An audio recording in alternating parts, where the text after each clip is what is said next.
Judas is a very strange character in the Gospels. Right from the very beginning, the moment we're introduced to him, we're told that he was the one who betrayed Jesus. So there's never any uncertainty about that.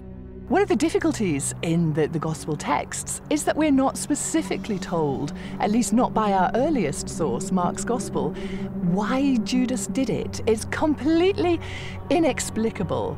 Some people suggest that what Judas was actually trying to do was to force Jesus' hand, to get him to appear before the high priest and to push Jesus into openly declaring who he was.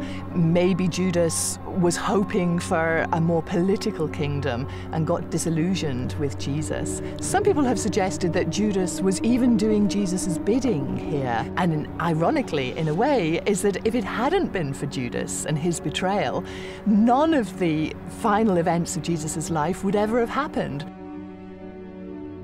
Of all the canonical Gospels, Matthew is the only one that explains to us Judas's fate after his great act of betrayal. Matthew says that he's seized with remorse. He realizes that he's shed innocent blood. He goes back to the chief priests and he makes this great confession. And the chief priests aren't particularly interested in his confession. He wants to give the money back. And the chief priests essentially say, "That's your affair. You must take care of that."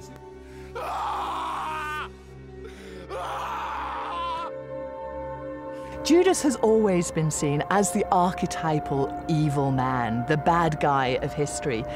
Even though when he sees what happens to Jesus, he goes away and hangs himself and presumably feels a certain amount of remorse for that, he's never really been forgiven. Dante put him at the very center of hell. He is the most evil man that ever existed. And for a lot of people too, I think the idea that anybody who met Jesus could then have passed him over to executioners is beyond anything that people can imagine. Now the betrayer had given them a sign, saying, "The one I will kiss is the man.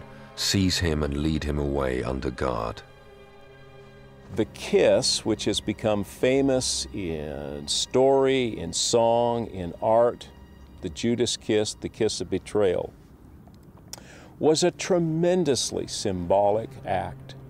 A kiss in Old Testament times was symbolic of reconciliation between estranged parties.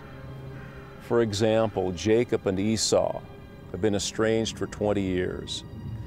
When they finally meet back together again, the book of Genesis tells us that Esau runs to Jacob to greet him. He falls on his neck, kisses him, and weeps. And now when Judas steps forward and gives him a kiss, this highly symbolic act of reconciliation, of appreciation, of honor, Judas turns the kiss on its head. And it becomes this act of betrayal.